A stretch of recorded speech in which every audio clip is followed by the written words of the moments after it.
120e anniversaire de la Reverso, Gégère Lecoultre est revenu au concept originel de la Reverso, l'élégance, la pureté, la simplicité. Une simplicité qui s'exprime à partir d'une extrême sophistication. Et on l'a repris, cette sophistication, on l'a traduit par la finesse du boîtier, le caractère ultra plat des produits.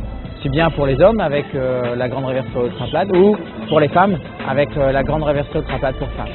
Pour les hommes, on l'a traité avec plusieurs exécutions de cadrans, dont un cadran qui est en train de devenir déjà mythique, c'est le cadran 1931. D'ailleurs, cette montre est déjà plus qu'appelée par Reverso 1931. Elle a déjà acquis un nom, alors que finalement, elle n'a été présentée que depuis quelques jours.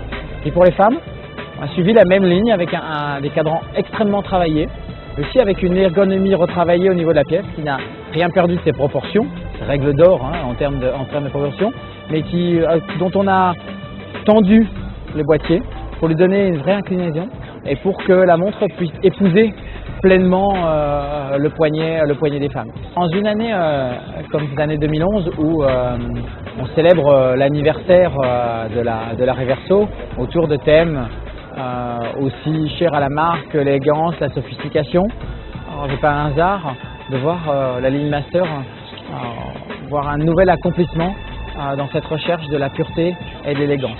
Et avec un nouveau mouvement, le 925, qui lui permet de jouer de façon très harmonieuse la combinaison du calendrier et de la lune, le tout avec une seconde centrale.